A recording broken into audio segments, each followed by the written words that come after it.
rapport Cour des comptes yi nga xamante ni si publier nañ ko tey maanaam ci gàttal pour wax leen dëgg fan la mbir mi toll en résumé.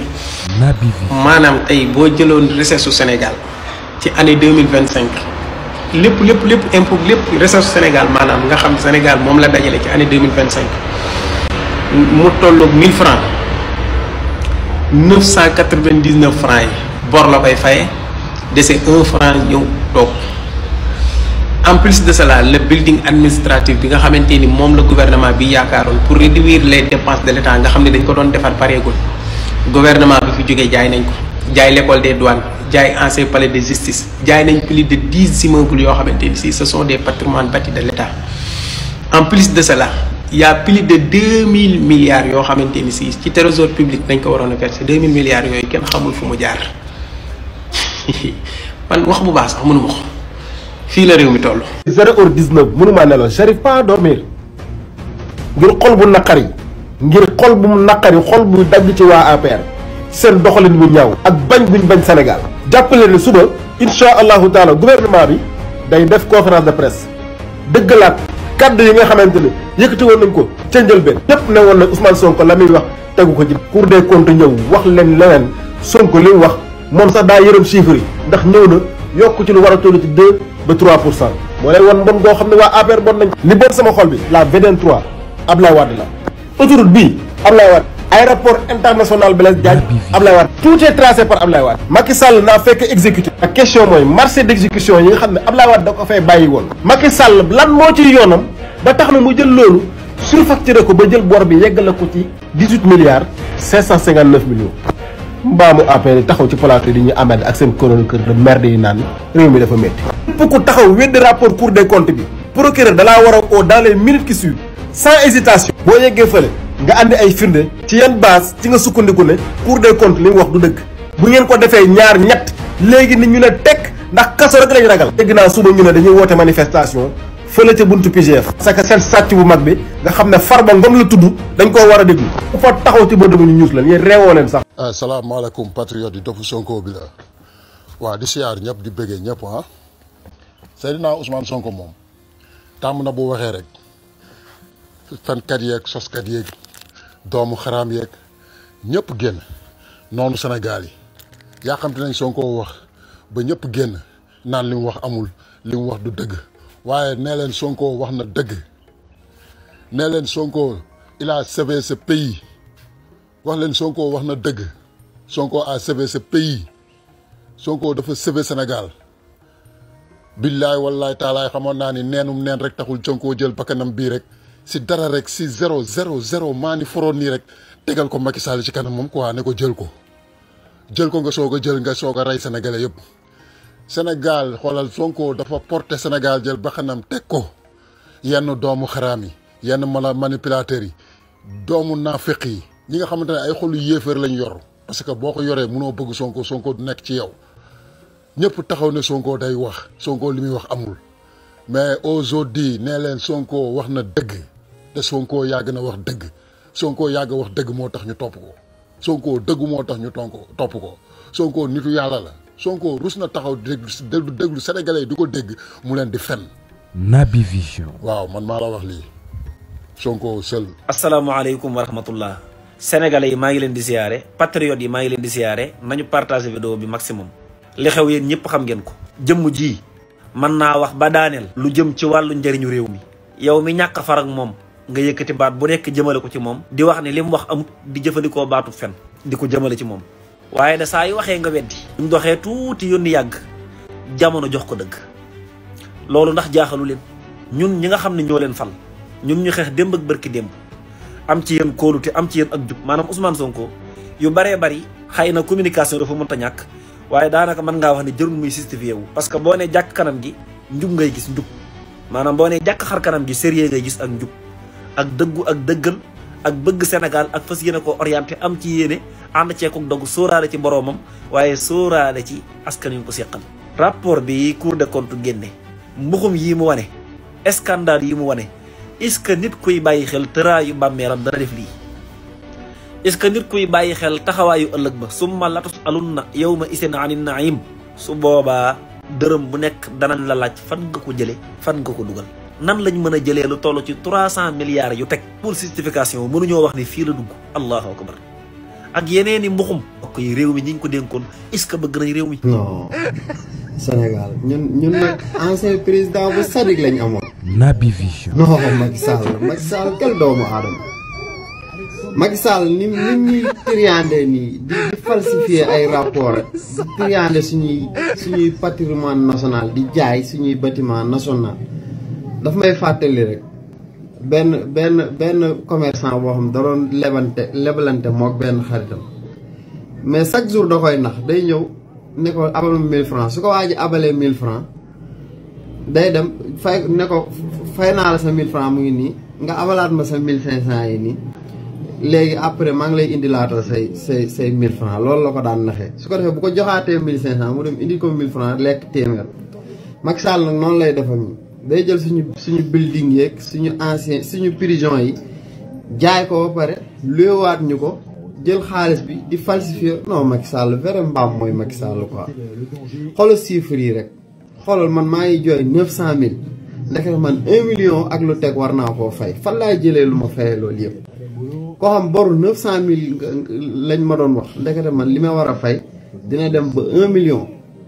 fan laa koy jëlee fi mu nekk nii. Naby Vision. instant yi nii dinaa gën a sonnati parce que boru 1 million fu ma koy fay état bu Sénégal nag li ma leen di ñaan Sonko Diomaye Macky Sall bis bu ngeen ko lancé mandat d'arrêt international ba indi ko bu leen ko tëj bu leen ko def dara na ngeen ko jàpp yóbbu ko Mauritanie fi ñuy tàppee xar yi gars yi tàpp Ibra dégg ni parce que kii loolu la mérité ah non Macky Sall vele clochard mooy Macky Sall man daal ñi bëgg Macky Sall jaaxal nañu doomu raam bu mel nii ku ko mën a xool di ko bëgg rek man dag may jaaxal quoi waaye nag moom lafañ moom Olof Njaay nee na lafañ boromi mbaam rek lay àndal Macky Sall vele kasaral. sama kay ziar naa leen et j'espère que vous allez très bien tey nag dama leen di jukkil ci rapport Cour des comptes bi ab jukki rek laa leen di jox mbokk yi rapport bi guddul ko am jot na nga ko lire ndax 57 pages rek la su ma juumul rapport bii rek doy na pour àtte Macky Sall pour haute trahison ndax rapport bii rek li mu génne haute trahison la danañ ko jukkil faram-fàcceel leen ko ci yéen ñi nga xam ne déggu leen nasaraan waaye olof ngeen dégg déglu leen jàmm la Macky Sall jaay na building administratif immeuble building administratif jaay na ko jaay na immeuble ex école des douanes fi école des douanes njëkkoon nekk jaay na ko Naby Vision. jaay na fi palais de justice nekkoon tribunal fi mu nekkoon fi mu njëkkoon nekk ancien palais de justice jaay na ko jaay na immeuble Rose jaay immeuble Ex-Dep jaay na immeuble Pasteur immeuble des Eaux immeuble d'âge ministère des finances et du budget jaay na ko jaay immeuble Parchap xam nga ñaata la jaay li yëpp 198 milliards la leen jaay man damaa jàpp ne da leen a bazardé maanaam da leen a sànni man Macky Sall dama jàpp ne daa bazardé immeuble yi da leen a bazardé. li doy waar mbokk yi mooy immeuble yi patrimoine bâti de l'État la patrimoine bâti de l'État mu ngi mel ni palais de la République kenn moomu ko kuy ñëw da nga ko fay fekk booy dem bàyyi ko patrimoine bâti la présidence assemblée nationale patrimoine bâti la primature patrimoine bâti la ku ñëw fa nga koy fekk booy dem bàyyi ko fa yu mel noonu nag la jël jaay ko mooy yi ma leen cité nii building administratif école des douanes fa mu njëkkoon nekk la jël jaay ko te nag patrimoine bâti de l'État boo koy jaay da ngay jaar assemblée nationale ba ñu autorisé la man rapport bi nag jàpp naa ne sax dañoo fàttee dugal ci rapport bi Naby Vision. fi nga xam ne fa la président assemblée nationale waroon dëkk muy palais président assemblée nationale dañ koo jaayaale ba keroog yeneen koy dégg ba Abdou Mbow am fit naan dañ koo troqué maanaam dañ koo weccoo ak terrain boo xam ne Yoff la nekk ñu weccoo ak këru président assemblée nationale te mu nekk patrimoine bâti de l'État nga xam ne lépp loo ciy def dangaa war a jaar assemblée nationale bañ ne la am nga droit def ko parce que patrimoine bâti la moom lañ jël jaay ko bu ñu xaymaa liñ ko jaayee Macky Sall mu ngi ko jaayee 198 milliards ñoom ñëpp xanaa xam ngeen mais jommeegoo leen de ñoom Macky Sall nee nañu bàyyi nañ fi 15 milliards ci benn compte bancaire boo xam ne état Sénégal moo ko moom maanaam ñu ko ubbi ci turu état Sénégal Cour des comptes neen bañ demee vérifier compte ba fekk ñu fa 15 milliards 3000 lañ fa fekk maanaam ñetti 1000 francs 3141 francs lañ fa fekk ci 15 milliards pare ñoom Macky Sall baal nañu lempo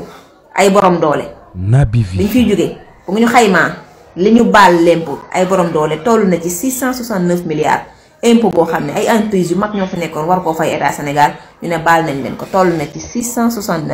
669,9 milliards. pare gu ma de Cour des comptes nee nañu benn virement boo xam ne toll na ci 247,33 milliards nga xam ne état du Sénégal moo ko moom parce que tur bi état du Sénégal relance de l'économie moo ci nekk ñu def ci 247 milliards xam nga ñaata la ci trésor public jot 90 milliards 157 milliards yi ci des daa réer 90 milliards rek la ci trésor jot 157 milliards yi kenn versé wu ko trésor maanaam daa réer nee nañ 157 milliards moo réer mbokk yi. gën a garaaw nag mooy ñoom Macky Sall bi ñu fi nekkee dañ doon fayal ay entreprise seeni bor am na ci entreprise boo xam ne nag moo ci gën a siiw parce que ñëw na ñëwaat fii ci rapport bi entreprise baa ngi tudd société DOAG bor bi mu amee woon Coris Bank ñoom Macky Sall fayal nañ ko bor bi le 13/10/2023 lañ ko fay versel nañ ko 90 milliards Coris Bank. Naby Vision. entreprise yi nga xam ne nag Motorland Computerland société d'intermédiation immobilière office et cetera maa ngi leen ko tafal fii